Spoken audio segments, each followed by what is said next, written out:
Milyen esélyei vannak annak az embernek, aki teszem azt mondjuk, mert nem sikerült, mert túl hamar belement mondjuk egy kapcsolatba, még nem volt elég érett személyiségében, és mondjuk 30 évesen ott marad mondjuk egy anya 2 gyerekkel. Mennyire van esélye manapság új partner találni? Mert én azt látom, hogy ez is egy nagyon komoly probléma. Hát most az a kérdés, hogy mire? Főleg, hogyha a borderline oldalról közelít. Igen. Tehát az a kérdés, Jenő, hogy mire partnert? Az egyik baj az, hogy amire partnert akarok találni, az egy idealizáció, nem reális. Az emberek nagy része a partnert arra tudja elképzelni, hogy megoldja neki azt, amit ő nem tud. Na most ilyen értelemben partnere nem nagyon lesz senkinek, aki helyette megoldja az ő nehézségeit. Ugye ez az egyik bajom. Másik, hogy nyilvánvalóan nehezebb neki, tehát őt nehezebben lehet fölvállalni, mert van már 2 gyereke, akit ha én fölvállalok, akkor plusz 2 gyereket fölvállalok, mert lehet, hogy nekem is van. Tehát ez már egy kicsit megnehezíti a dolgot. És ugye, ha most ők szerelemből mégis összeházasodnak, és ez a szerelem kezdene átalakulni szeretetté, akkor a szeretet átalakulásában rengeteg nehézség lesz a fölvállalt nehézségek miatt. És ha az ő személyiségük nem alkalmas a nehézségek megoldására, akkor rávetítik egymásra, itt jön be a projekció szó, és a másikat elkezdik megélni rossznak. Tehát ő se tudja jónak és rossznak megélni, hanem azt mondani, hogy vannak vágyaink, ezek teljesíthetetlenek jelenleg, de vannak kötelességeink, azokat meg kell csinálnunk. Az ember ilyenkor azt szokta általában csinálni, a fejletlen ember, hogy azért nem teljesülnek be a vágyaink, pedig teljesen jogosak, hogy beteljesedjenek, mert rossz vagy te, rossz a világ, rossz a családom, rossz volt az anyám meg az apám, stb. Stb. Rossz a kormány, le kell váltani, tehát ugye minden ebbe fut bele minden megoldás. Azt szinte nem lehet hallani a kommunikációba, hogy a lehetőségeken belüli megoldásokat megtalálni. Azt szinte nincs ilyen.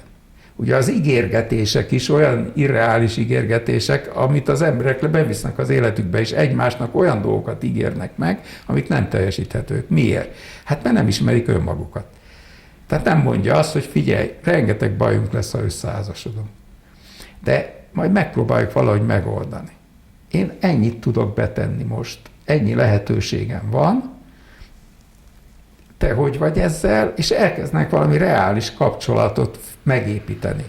Irreálisok, kezdve az esküvői szokásoktól kezdve, ebben csak irrealitás lehet találni, a realitásnak a nyomait nem lehet felfedezni, amikor 2 ember közös életbe kezd. Most ugye azért lassan persze fejlődnek. Lassan komoly gond egy esküvőt megtartani gazdasági értelemben. Hát az is, mert ugye van egy kulturális elvárás, hogy milyennek kell lenni, és az, ha teljesíted, akkor iszonyú mennyiségű pénzbe kerül. Közben az egész már elvesztette régen a rituális jellegét, hogy tényleg összekötődjön 2 ember, aki jóba, rosszba együtt van, és egymásért tesz, és ebben leli örömét.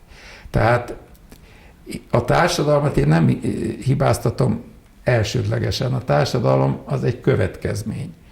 És azt se gondolom, hogy fölülről ezt lehet változtatni. Én azt gondolom, hogy én, ha belülről tudok változni, akkor kivetítem a környezetemre, és az majd társadalmi szinten is, nyilván nem egy emberből, elindít változásokat. De ma azt hallani, hogy én is felelős vagyok azért, hogy ez így van, ez szinte lehetetlen. Tehát a vezető politikusok is mindig a másikat hibáztatják azért, ami van.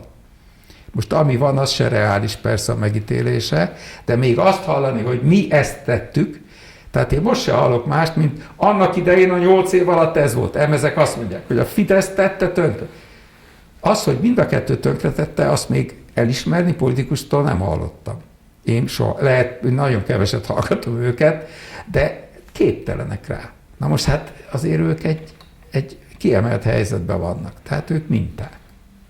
És ha ezeket a megoldás mintákat akarjuk mi a saját életünkre lefordítani, a házasságunkra, a munkakapcsolatunkra, akkor ez lehetetlenség, és akkor ez egy borderline struktúra lesz, mert vagy jó, vagy rossz lesz, és aztán hasítunk, és kimenekülünk belőle. Nem szembefordulunk, és megoldjuk.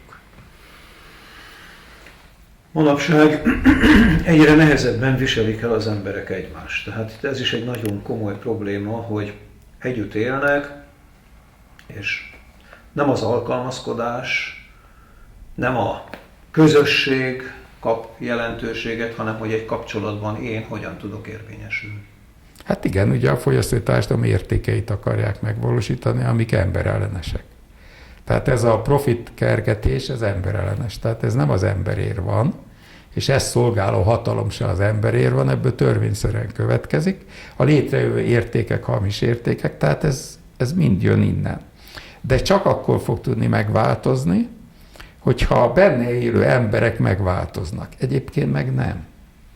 Tehát ugye ezt jól lehet látni, hogy attól, hogy valaki gazdagabb lesz, attól csak többet fog szorongani. Attól még jobban ragaszkodik a hatalomhoz is, meg az anyagiakhoz is.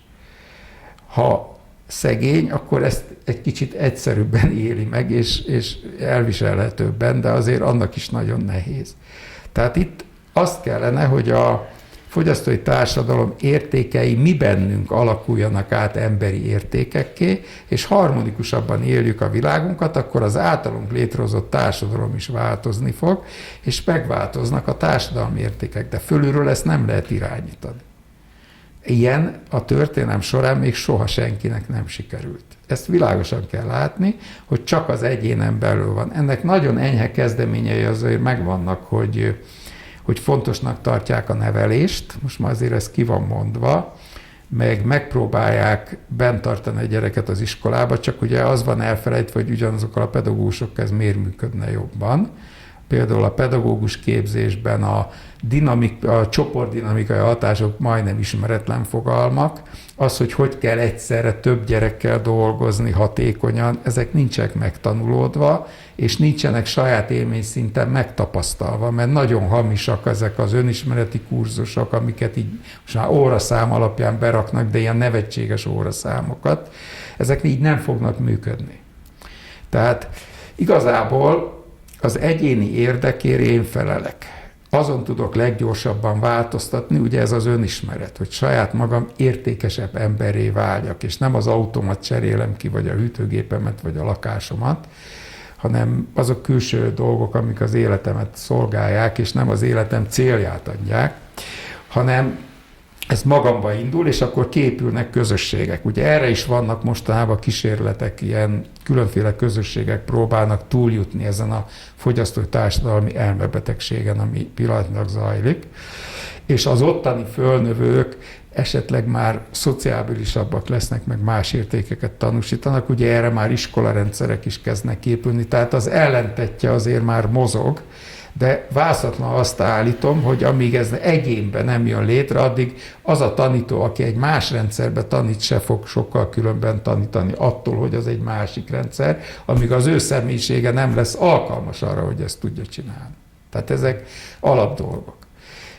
Nagyon sokszor pozitív a szándék, ami elindul fölülről, na de pont azért nem fog megvalósulni, mert a megvalósítók azok nem változtak meg közben. Tehát itt az egyéni változás és értékrendszer ennek csak a kulcsa. És ugye ez mindig is így volt. Most is így lesz, és valószínűleg a jövőben is így lesz. Az, hogy most nagyobb információ áll rendelkezésre, ezzel a belső változás meg van segítve. Csak jelenleg ezek az információk annyira torzak, hogy nem a belső változás felé visznek, hanem mindig külső vásárlás felé akarnak, ugye, ami profit növekedést hoz. Tehát ezt világosan át kell látni, ezért szoktam azt javasolni, hogy el akarod kezdeni megismerni a világodat, amiben élsz, akkor kezd el megérteni a reklámokat. Ne hidd el, azon gondolkozz, hogy mire akar rávenni. Utána folytasd azzal, hogy van-e erre szükségem. És ha igen a válaszod, akkor gondold tovább, hogy igaz ez. És aztán tér vissza a reklámhoz. És akkor elkezded reálisabban megélni a valóságodat, ami eddig gyakorlatilag a reklámok által irányított valóság volt, aminek szinte semmi köze a valósághoz. Ez egy nagyon kis dolognak látszó dolog, de elkezd egy nagyon intenzív belső fejlődést megváltoztatni. Hát egy nagyon komoly tudatosodás. Egy tudatosodást. Nekem a kedvenc javaslatom, mikor valaki ilyen helyzetben az önismeretre akarok segíteni, hogy elkezdjék csinálni, hogy emeljünk ki egy szót, az elégedettséget. Kezd el megfigyelni, hogy mikor vagy elégedetlen. És gondold végig. Tehát ha például megállsz az utcán, olyan helyen, ahol emberek beszélnek, szinte más se lehet hallani, csak hogy elégedetlenek. Tehát ha én magamba föl tudom fedezni az elégedetlenségeim gyökerét, akkor nagyon mély önismereti változásokat tudok létrehozni, és elkezdek törekedni arra, hogy elégedett legyek.